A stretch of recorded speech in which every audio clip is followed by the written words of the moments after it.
Hey everybody. So I'm going to finally button up this project of the pickup covers, and I'll get a close-up here of this finish I managed to get. I'm very happy with. And this was from Birchwood Black Stain. Doesn't say you use it on nickel, but boy, it really worked great. I diluted it 6-to-1 with water and just dipped it in there and came out this cool kind of charcoal-y color. And I put a little coat of True Oil on top just to fill it in and make it look a little nicer. But anyway, it worked out great. And there it is. So this is Bob Palmieri's Duneland Labs Black Pole pickup in a custom case you are watching the end of. Here's the case and the cover. So first thing I'm gonna just take some Scotch-Brite and remove the black coating from the inside surface here, so we don't have to find out whether it solders properly or not. Can't imagine how it would help getting a good solder joint. Anyway, a little Scotch-Brite will brighten that up pretty well.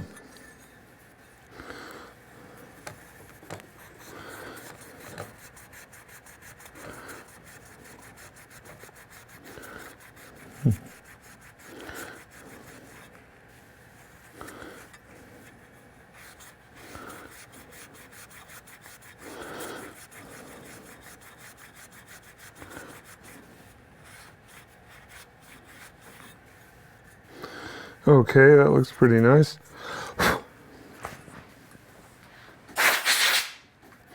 Likewise, we'll just abrade this a little bit. One thing I don't want to do is get this any hotter than I need to, because there's plastics around. So that's partly why I'm doing everything I can to get a good shot at a joint that'll flow quickly and easily. These pickups are two different spacings, naturally. I don't have to check this one because the other one fit. So there's that. Looks good. I'm going to put the cover on this way. Seemed like the right way to go.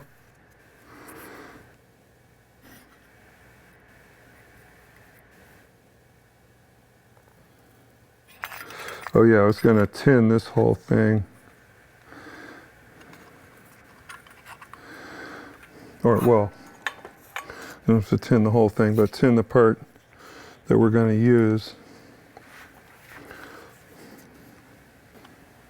Down here.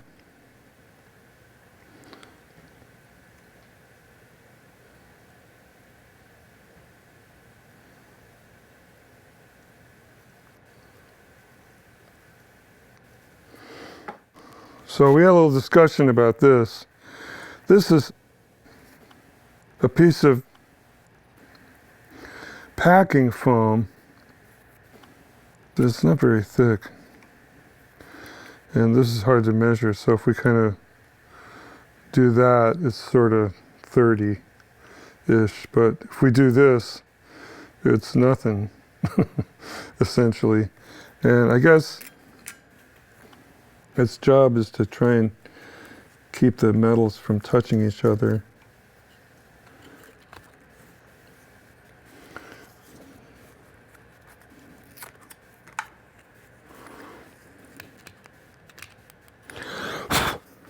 Okay, so this goes in here. Now we got this situated so it's not overlaying anything. Now this little packing insulating thing goes in.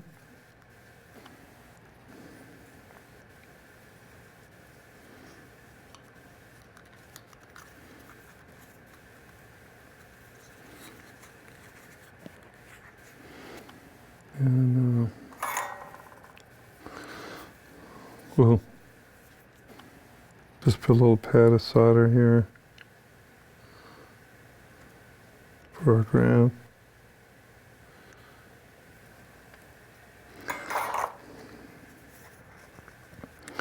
All right, now we're gonna put a clamp on this and make sure we have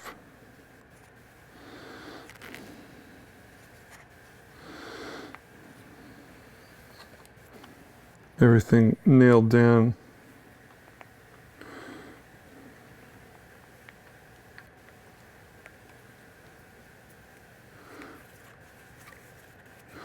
Not too much clamp. I want to make sure the pole pieces are hanging off this piece of wood. Okay, so that looks pretty good. Those will go in here first with this.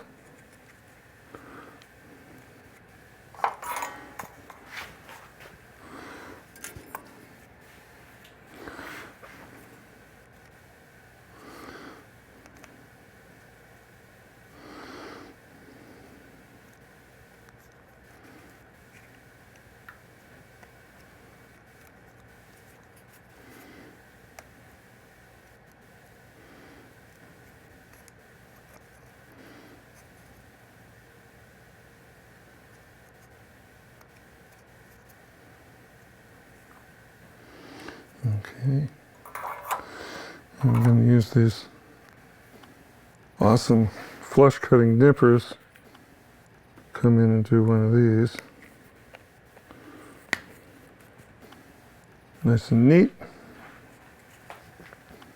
And again, just to make sure that I don't have to use any more heat than necessary, I'm going to put a little extra rosin flux where I'm going to put these little dots of solder.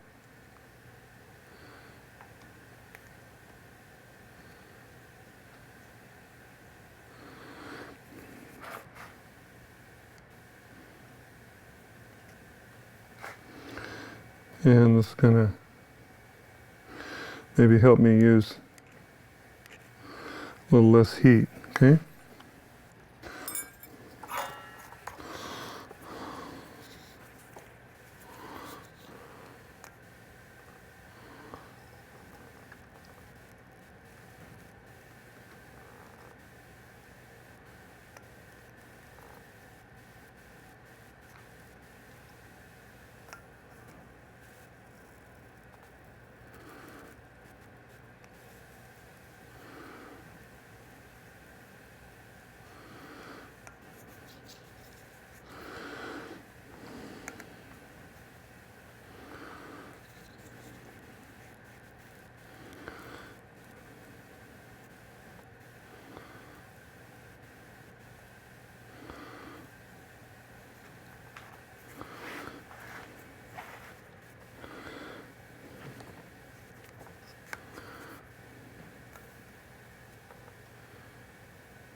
So you can see the bottom is a little bit slanted because of the architecture of the pickup. But that's fine, it's all good. There it is, I'm pretty happy with this whole thing. We've got I think a really handsome pair of pickups to go in this guitar. And next time I'll show you, of course I got to cut the guitar for these little ears, which is something that there's a lot of ways to do, but probably won't surprise you that I do it on the milling machine, and I'd be happy to show you how that happens. All right, folks. Here we are finally at the last stage of this new pickup development. We've measured the final product and discovered that the pocket has to be widened a tiny amount in this direction so that this can fit in there comfortably. It'll be about a 0.5 millimeter per side bigger, or 20 thousandths bigger per side. which I'm going to cut with this lovely, well, I mean, you could call it an end mill, but it's sold as a router bit by the Ansrud company. I've used many of these in my time. This is, as you can probably see, a down cutter. So just to review, this end mill is an up cutter, and what that means is that it has a shear angle on it for when you're cutting with the side of the tool. It's not a straight cut like a regular router bit would be, but rather an up cut. And what that means is that there's positive rake. This would be zero rake, so this is positive rake on this tool, which can be a problem in woodworking because it tends to pluck the fibers up. Not a problem in aluminum or plastics where you might just raise a little burr, but in wood you could actually get damage if things aren't quite right. And the quite right that you need to nail is you have to have super rigidity and super sharp tools, and we will meet both of those requirements. I don't have a sharp on size 3/8 diameter cutter at my disposal today with a down cutting geometry like this one. So I'm going to use this, and a little ahead of myself here, but what I'm going to use it for is to cut a relief in the guitar for these two little blobs of nickel that we stuck on there. So this is going to plunge into the guitar. And since the guitar already has a finish on it and it's all done, we want to make sure that we don't chew up and make a chip or any kind of mess on the top of the guitar. But we'll do it with a sharp tool, super rigid setup, and good behavior on the machinist's part. This is 1/4 inch diameter down cutter, and these things are lovely because when they're in the cut, the shear angle is going the other direction, and it's holding the surface down. Now this is good not only for wood, but also if you're trying to route or mill a stack of thin material. This cutting geometry, the down cutter, will tend to hold the stack of sheets in column and press together so that they stay flat and parallel, whereas an up cutter or a regular spiral would tend to lift a stack of sheets and maybe pack chips in between them. No, maybe about it actually. That's what it would try and do. So anyhow, enough of that cutter geometry, and we're also gonna drill holes while we're in the setup for the adjusting screws, which are regular wood screws. Okay, so that's the job, is to enlarge the pocket a little bit in this direction, and then plunge with this sharp 3/8 upcutting end mill in order to make room for the little ears. And then finally, when we've done that, we'll drill for the adjusting screws. Okay, so first thing we have to do is find out where the pocket is.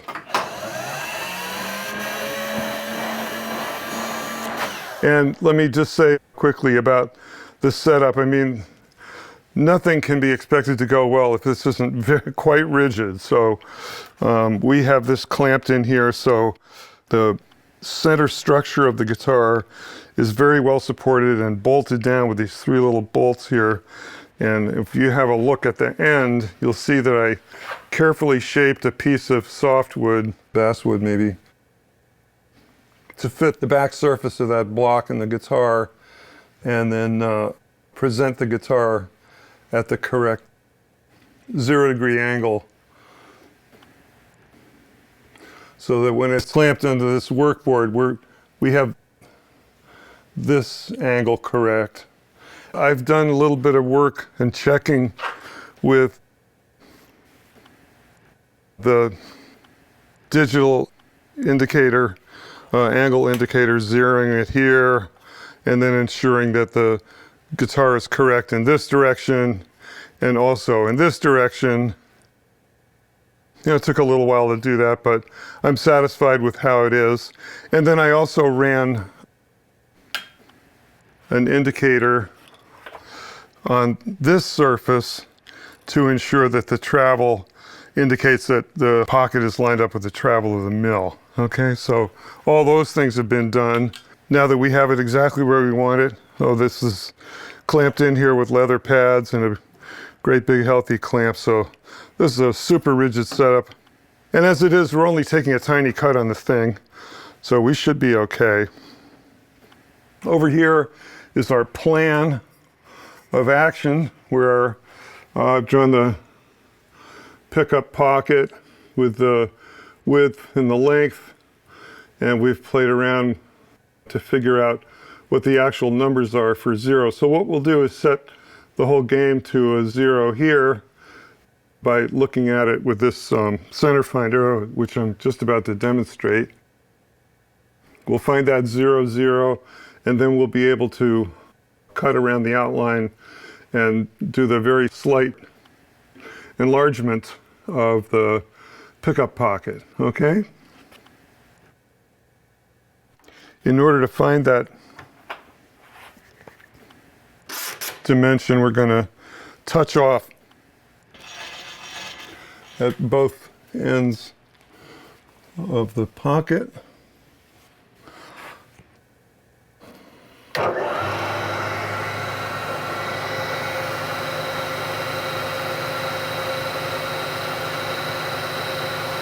When the little gizmo jumps sideways, we know we've touched the edge of the cavity.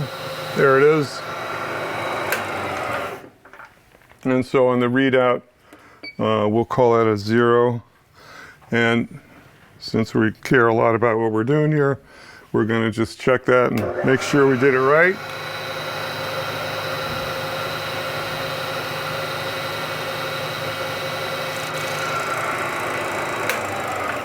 Okay, so this is 4/10,000ths of an inch, or what is that, 0.01 millimeters. Anyway, we're not concerned about that number. That's nothing, essentially. And then we're coming over here and do it again.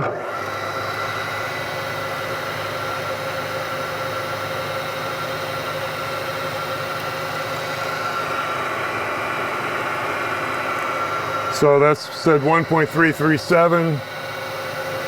We will once again do it twice to just make sure we didn't get fooled.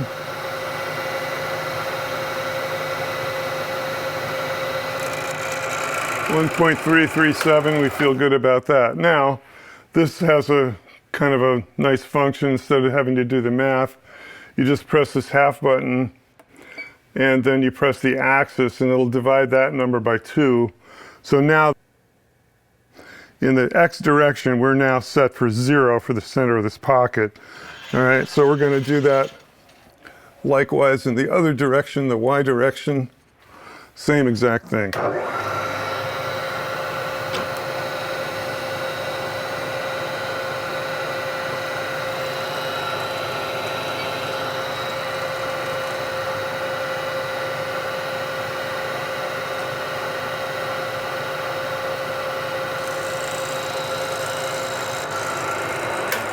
Again, we're 4/10,000ths of an inch off, which is, in the world of guitar making, nothing. So we're going to move over here.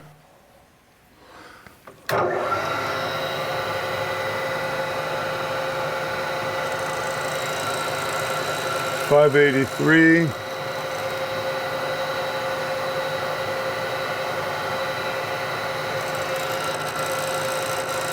.579, okay. Well, there's either some little crumb. .582.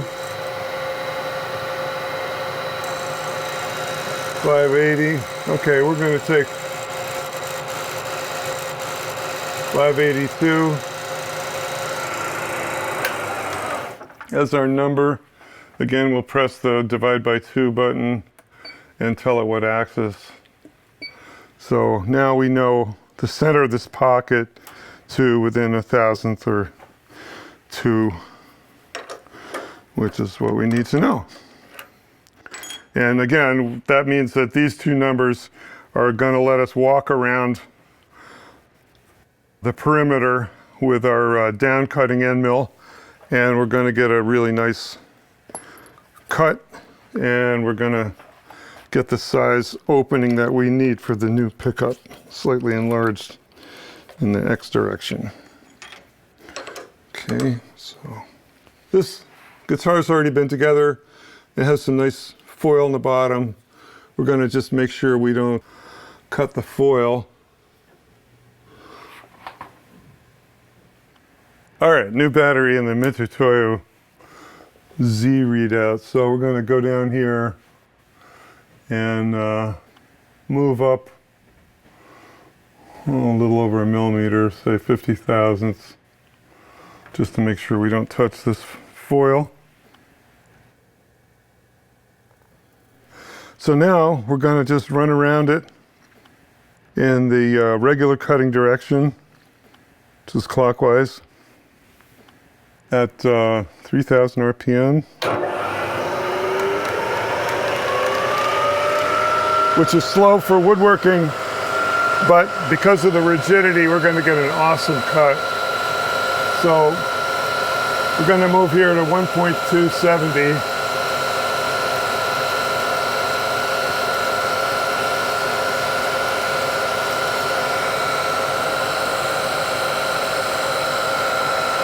Doesn't even look like it's cutting, so that's okay. Now here we're going to go to 665, and this will cut. This is the direction that we need it to make a little bigger. There's our cutting.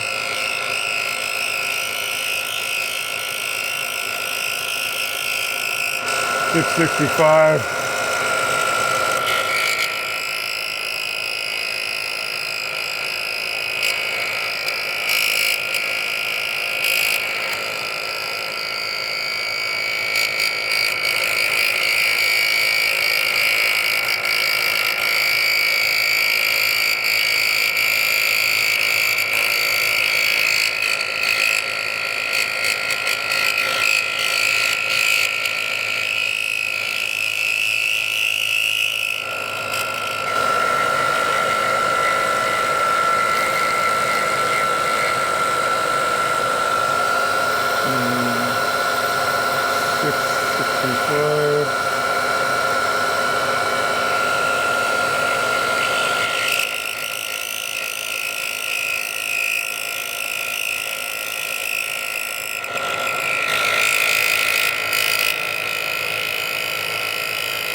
Okay, so that's the first job. First of 3 cuts. You can see we've got a lovely surface, even though it's squealed a little bit.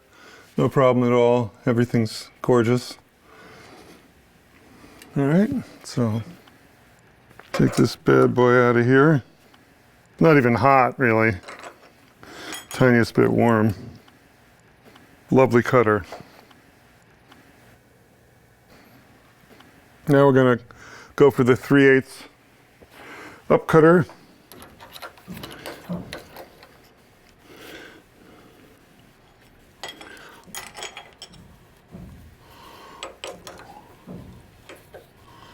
And we know we're going to be on center in this direction, so we'll move the x-axis to 0. And we're going to just give it a, oh, it's lock. I say it's a lock. It's kind of overstating it, but it's just a way of keeping it from vibrating. And now the number for this is, oh yeah, 1.405. Okay. So we're gonna move that to 1.4.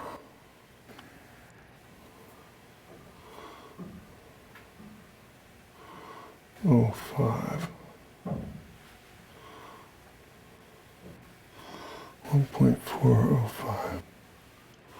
Okay, and we're going to slow this down a little bit.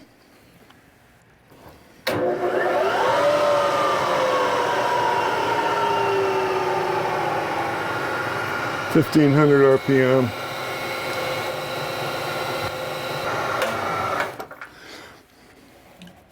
I'm going to set the depth. And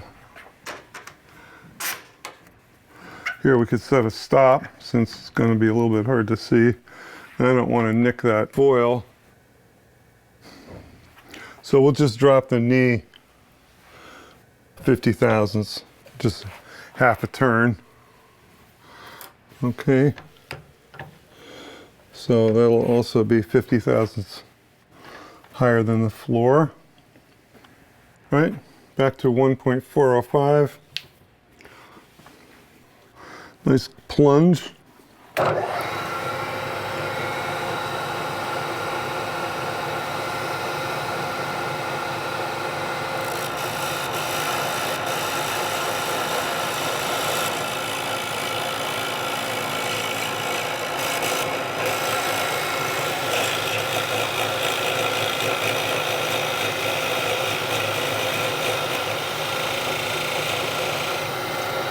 All right, and then back over the other side with 1.405.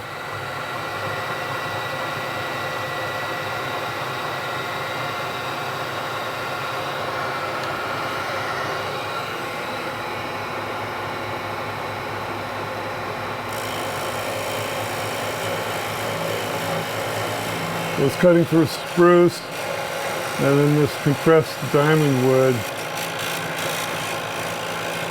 And then there's a layer of cedar. And then the basswood block.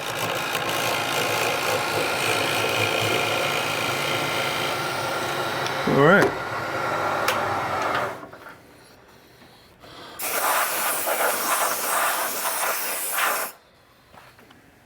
So that should be great. Just for fun, we'll drop this in, just like New York. Okay.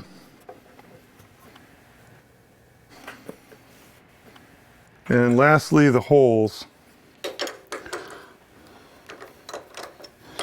for the adjustment screws.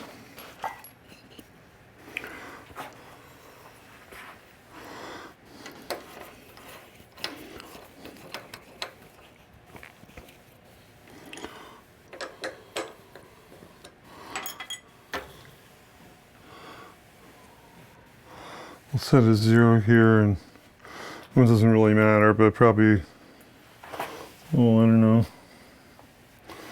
We'll go 600 thousandths. So I've got a 0.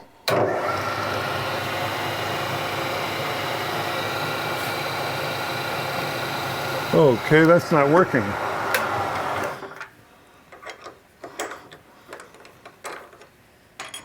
So we're going to use a different drill to get started. This is a short drill. It's a little bit bigger than we want, but we're just going to make a little mark so that our 113 thousandths drill is going to be happy.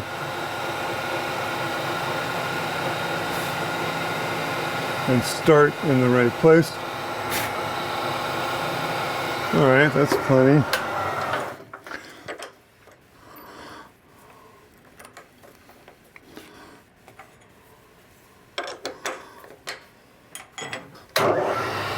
$600 thousandths.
All right, well, that's one of two.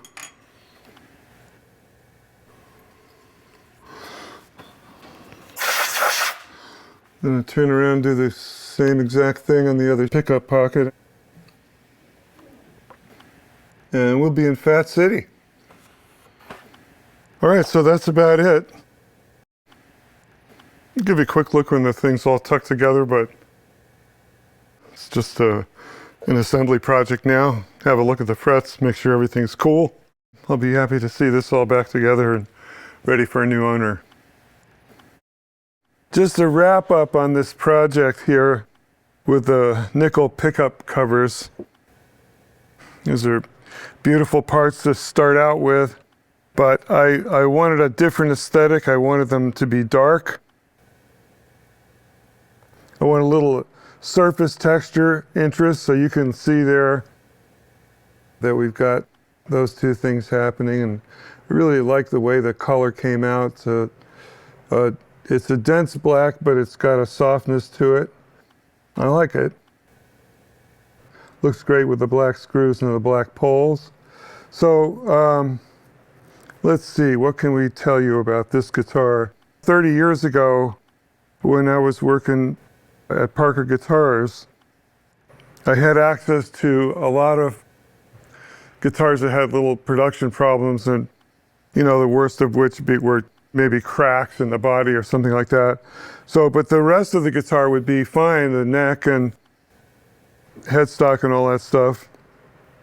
And so I had a barrel of broken guitars that we couldn't ship, and I was able to saw the body off and leave a chunk of material down the center. I did all kinds of experiments with laminated plates, and this is one of the last ones I did, I think, in 2013, but most of these were done in the 90s. And I called them the 2x4 guitars because there were 2 layers of wood on each plate and a total of 4, and it just seemed like a fun name for it. And this one would really be a 2x6. As you can see, there's 3 layers of wood, and it's spruce on the outside, figured spruce, and then there's cedar, western red cedar on the inside, just because it sounds so yummy. And then in the center is a layer of 1.5 millimeter or 16th inch diamond wood, which is spelled D-Y-M-O-N-D wood. And that's a birch structure that's compressed and filled with phenolic resin. Pretty interesting material that you can use for a bunch of things. Here's a piece of it, where you can kind of see what it looks like as stock. It's super hard and shiny, and when they make it, they squeeze it.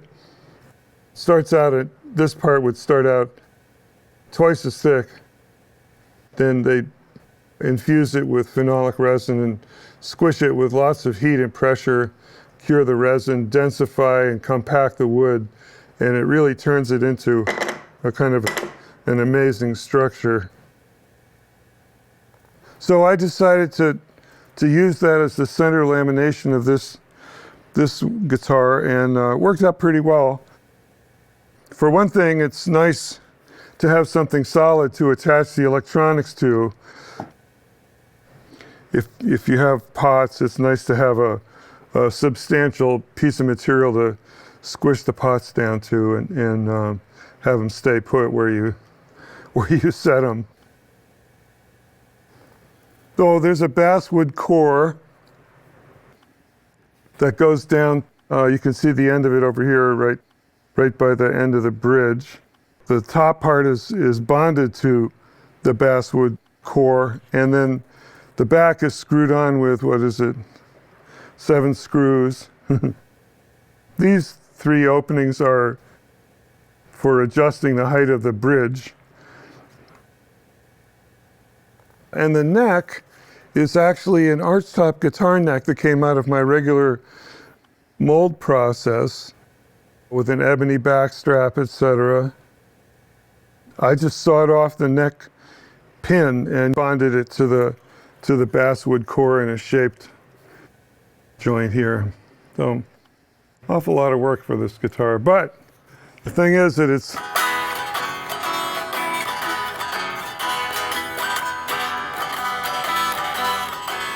It's a good guitar, it's fun to play, and very articulate and pretty sounding. Yeah, I like these guitars a lot. The origin of these guitars was the Gibson ES 335 4555 group, which seemed always to be a group that had a lot more potential than the individuals in the group normally were able to realize. In other words, there were lots of those guitars made, but only a few that were really great. I always thought there was something about this semi-hollow thing that could be better exploited, and that's what this whole thing was about. So, in other words, the plates are free to vibrate in a way that they're not on a regular guitar with sides on them, and yeah, it's just a little bit of a different thing. And I think on the whole, it was all pretty good. Everything came out pretty well, and we ended up with some really interesting sounding prototypes. This never made it to production, but certainly could have. Kind of a cool thing. I felt like it was worth spending the extra time on the pickup covers to get them to slide in there and look slick. And I think we've accomplished that. So that's the trip.